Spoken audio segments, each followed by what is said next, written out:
Supreme court ने राजद्रोह कानून के इस्तेमाल पर रोक लगा दी है। कोर्ट का कहना है कि पुनर्विचार तक राजद्रोह कानून यानी कि 124A के तहत कोई नया मामला दर्ज न किया जाए। दरअसल सुप्रीम कोर्ट में बुधवार को देशद्रोह कानून को चुनौती देने वाली याचिकाओं पर सुनवाई हुई। भारत के मुख्य न्यायाधीश NV रमन्ना की अगुवाई वाली 3 न्यायाधीशों की पीठ ने मामले की सुनवाई की है।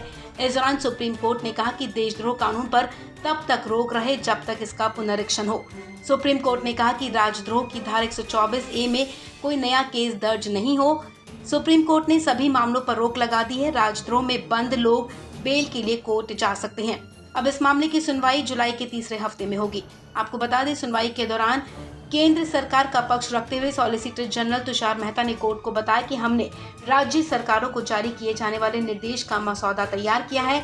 उसके मुताबिक राज्य सरकारों को स्पष्ट निर्देश होगा कि बिना जिला पुलिस कप्तान यानी कि SP या फिर उससे ऊंचे स्तर के अधिकारी की मंजूरी के राजद्रोह की धाराओं में FIR दर्ज नहीं की जाएगी। इस दलील के साथ सॉलिसिटर जनरल ने कोर्ट से कहा कि फिलहाल इस कानून पर रोक न लगाई जाए।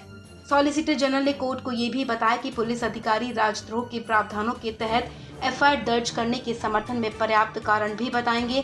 उन्होंने कहा कि कानून पर पुनर्विचार तक वैकल्पिक उपाय संभव है।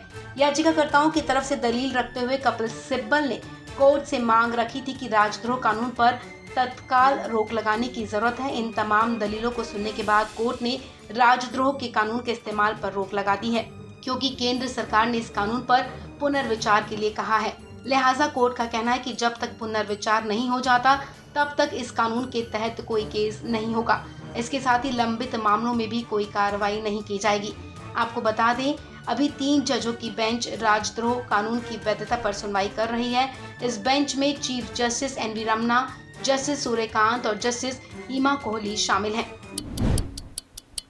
समंदर से आई तबाही, हर तरफ बर्बादी, तेज हवा, तेज पानी, आ गया आसानी तूफान, बोले सावधान। बात आसानी की, जिसने अपना चक्रवाती असर दिखाना शुरू कर दिया है।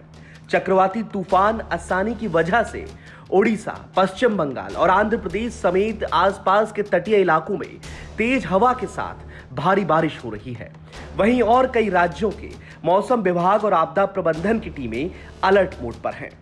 आंध्र प्रदेश में आसानी तूफान को लेकर मौसम विभाग ने चेतावनी जारी की है।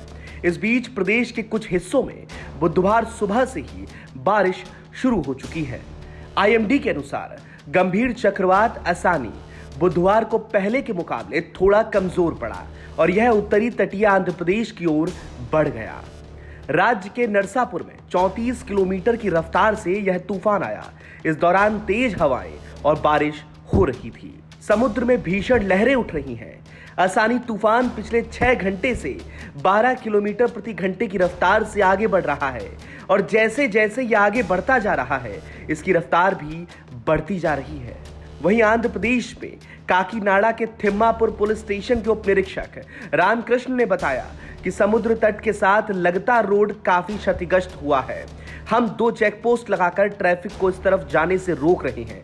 हम पूरे अलर्ट मोड पर हैं। माइक से भी लोगों को अनुरोध किया है कि बाहर ना निकलें। Beach road is totally damaged and we are Thimapuram police. We lodged 2 check posts in our limits to control the traveling and transport of vehicles towards Uppada beach road. The situation is very bad. The roads are getting cut and we are completely stopped everybody going through this road and also into the beach and the sea area. We are taking utmost precautions to control the damage for the public and for the resources also. Andhra Pradesh के विशाखापट्टनम में भी आसानी का कहर देखने को मिल रहा है, जहां तेज बारिश हो रही है और कई जगहों पर जलभराव के हालात पैदा हो गए हैं। कोलकाता के कई इलाकों में भी जलभराव हो गया है। कोलकाता में भी जोरदार बारिश की वजह से लोगों को भारी परेशानियों का सामना करना पड़ रहा है। अगले कुछ घंटों में चक्रवात के लगभग उत्तर पश्चिम की ओर बढ़ने और आंध्र प्रदेश तट के करीब पश्चिम मध्य बंगाल की खाड़ी तक पहुंचने की संभावना है। मौसम विभाग ने कहा है कि इसके बाद ये धीरे धीरे उत्तर पूर्व की ओर बढ़ते हुए मछलीपट्टनम, नरसापुर, यनम, काकीनाडा, तुनी और विशाखापट्टनम के तटों की ओर रुख करेगा। आज शाम तक उत्तर आंध्र प्रदेश के तटों से पश्चिम मध्य बंगाल की खाड़ी में उभरने की संभावना है। मौसम विभाग के मुताबिक अगले 2 दिनों में आंध्र प्रदेश, पश्चिम बंगाल और ओडिशा के तटीय इलाकों में अलग अलग स्थानों पर भारी बारिश की संभावना है। मौसम विभाग ने 10 से 11 मई के दौरान पश्चिम मध्य बंगाल की खाड़ी में और 10 से 12 मई को बंगाल की उत्तर पश्चिमी खाड़ी में मछली पकड़ने पर पूरी तरह से रोक लगा दी है। साथ ही समुद्र से मछुआरों को तट पर लौटने की भी सलाह दी गई है। आपको बता दें कि कल ही उड़ीसा के गंजावन जिले में वापस लौट रहे मछुआरों की नाव ऊंची लहरों के बीच फंस गई, जिसके बाद अफरा तफरी मच गई। गनीमत रही कि सभी मछुआरों को तैरना आता था और नाव तट के बेहद करीब आकर पलटी थी, जिसकी वजह से जान माल का कोई नुकसान नहीं हुआ। राजस्थान में एक बार फिर तनाव का माहौल है। दरअसल भीलवाड़ा में एक युवक की हत्या को लेकर माहौल गर्मा गया है। जानकारी के मुताबिक मंगलवार रात भीलवाड़ा के शास्त्री नगर क्षेत्र में ब्रह्माणी स्वीट्स के पास कथित रूप से दूसरे समुदाय के कुछ लोगों ने निजी विवाद को लेकर चाकू मारकर 22 साल के युवक आदर्श तापड़िया को गंभीर रूप से घायल कर दिया था। अस्पताल पहुंचने तक युवक की मौत हो गई, जिसके बाद इलाके में भारी पुलिस बल की तैनाती कर दी गई है। वहीं एहतियात के तौर पर शहर में गुरुवार सुबह तक के लिए इंटरनेट सेवाएं बंद कर दी गई हैं। आपको बता दें, 22 साल के एक लड़के को कथित तौर पर दूसरे समुदाय के कुछ सदस्यों ने उस वक्त चाकू मार दिया था जब मृतक अपने छोटे भाई से जुड़े विवाद को सुलझाने गया था। भीलवाड़ा शहर में फैले तनाव को देखते हुए शहर के 5 थाना क्षेत्रों में एसटीएफ और आरसी के जवान तैनात कर दिए गए हैं। विश्व हिंदू परिषद, भारतीय जनता पार्टी और हिंदू जागरण मंच ने बुधवार को भीलवाड़ा बंद करने की भी घोषणा की है। जिला प्रशासन ने सुबह 6 बजे से कल सुबह 6 बजे तक 24 घंटे के लिए भीलवाड़ा शहर में इंटरनेट बंद करने के आदेश जारी किए हैं। आपको बता दें, इस मामले में जिलाधिकारी का कहना है कि स्थिति की संवेदनशीलता को देखते हुए अधिकारी बीती रात से ही शहर के चक्कर काट रहे हैं। तनाव को कम करने के लिए जिला प्रशासन ने समुदाय के नेताओं के साथ बातचीत भी की है ताकि ये घटना सांप्रदायिक रंग ना ले। बता दें कि राजस्थान के करौली, अलवर और जोधपुर से हाल ही में सांप्रदायिक घटनाएं सामने आई थी। वहीं अब भीलवाड़ा में भी तनाव का माहौल बना हुआ है। राजस्थान पुलिस इन सांप्रदायिक हिंसाओं के बाद अलर्ट पर है। इस खबर में फिलहाल इतना ही। तमाम अपडेट्स के लिए आप बने रहें वन इंडिया हिंदी के साथ। सोने की लंका आज अपने सबसे बुरे दौर से गुजर रही है। इस पर आर्थिक संकट की मार ऐसी पड़ी है कि ये देश कराह उठा है। लोग बिलख रहे हैं, छोटी छोटी जरूरतों को पूरा करने के लिए जद्दोजहद कर रहे हैं। श्रीलंका वासियों के जहन में नाराजगी है, दिलों में उफनता गुस्सा है, लबों पर सरकार विरोधी नारे हैं, हाथों में बैनर पोस्टर हैं जिस पर अपनी नाराजगी उड़ेल कर वो सरकार को अपनी नाकामी का एहसास करवा रहे हैं। इस बेबसी में वो और कर भी क्या सकते हैं। इन तस्वीरों को देखिए, इसमें किस तरह से लोगों का ये हुजूम सड़कों पर तख्तियां पकड़े उतर आया है। ये जानना चाहता है कि उन्हें कब इस तरह के हालात से मुक्ति मिलेगी। समाज के संपन्न परिवार फिर भी अपनी जमा पूंजी से अपना घर किसी तरह से चला रहे हैं, लेकिन उनका क्या जो रोज कमाकर रोज पेट पाला करते थे। तस्वीरों में इस महिला को देखिए, सड़क पर रसोई गैस के सिलेंडर रखकर वो अपनी नाराजगी जाहिर करती दिख रही है।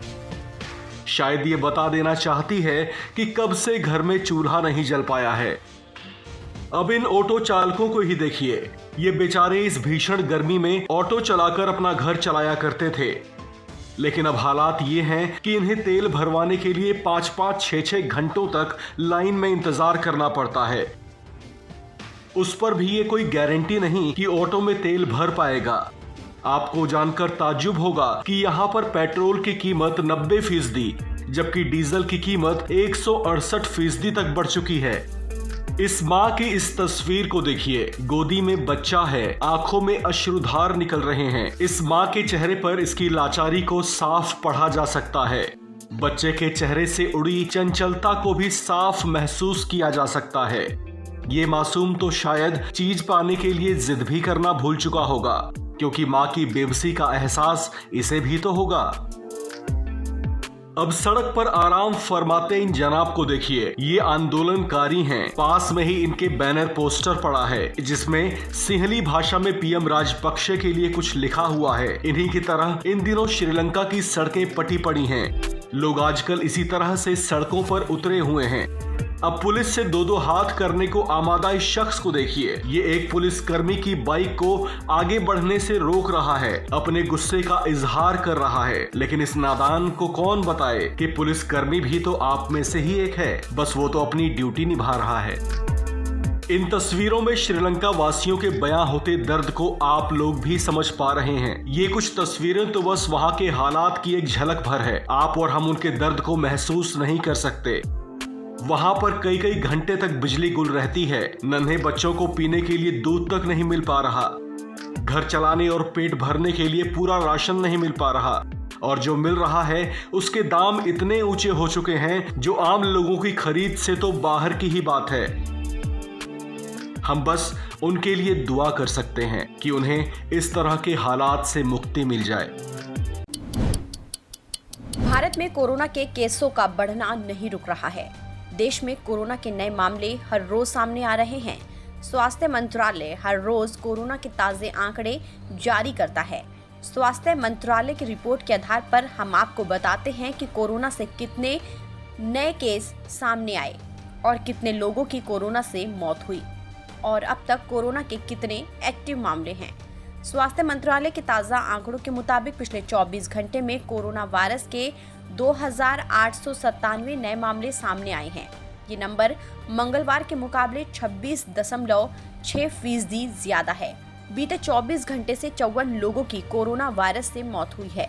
वहीं कोरोना के नए मामले सामने आने के बाद कुल मरीजों की संख्या 4,31,10,586 हो गई है। फिलहाल एक्टिव केस 20,000 से कम यानी कि 19,494 है। देश में कोविड संक्रमण दर 0.61% पर बनी हुई है। हेल्थ मिनिस्ट्री के मुताबिक देश में अब तक कोरोना से 5,24,157 लोगों की मौत हो चुकी है। डेली पॉजिटिविटी रेट 0.61% है। वीकली पॉजिटिविटी रेट 0.74% है। आपको बता दें कि बुधवार को देश में 2,288 नए कोविड-19 केस सामने आए थे। टॉप 5 राज्यों में जहां कोरोना केस सबसे ज्यादा मिल रहे हैं उनमें दिल्ली, हरियाणा, केरल, उत्तर प्रदेश और महाराष्ट्र शामिल है। दिल्ली में 1,118 नए कोविड केस मिले तो हरियाणा में 401 नए संक्रमित मिले। इसके अलावा केरल में 346, उत्तर प्रदेश में 278 और महाराष्ट्र में 223 नए कोरोना केस दर्ज किए गए। कुल नए केसों में से 81.67% इन्हीं राज्यों से सामने आए हैं। कुल केसों में 38.59% हिस्सेदारी महज दिल्ली की है। वैक्सीनेशन की बात करें तो बीते 24 घंटे में 14,83,000 कोविड टीके लगाए गए हैं। अब तक देश में 190,67,00,000 लोगों को कोरोना वैक्सीन की खुराक दी जा चुकी है। रिकवरी रेट वर्तमान में 98.74% है। इसके साथ ही ठीक होने वालों की संख्या बढ़कर 4,25,66,935 हो गई है। पिछले 24 घंटे में 4,72,190 कोरोना टेस्टिंग हुई है। इसके साथ ही कुल कोरोना टेस्टिंग 84,19,00,000 पर पहुंच गई है। विदेशों की बात करें तो देश के 2 सबसे बड़े शहर चीन और शंघाई में कोरोना का कहर जारी है। चीन में बढ़ते कोरोना को देखते हुए कड़े प्रतिबंध लगा दिए गए हैं तो शंघाई में 6 हफ्ते से लॉकडाउन है। ऐसे में भारत में भी कोरोना के मामलों में इजाफा चिंता का सबब बना हुआ है। फिलहाल इस खबर में इतना ही। देश और दुनिया की तमाम खबरों के लिए आप बने रहिए वन इंडिया हिंदी के साथ।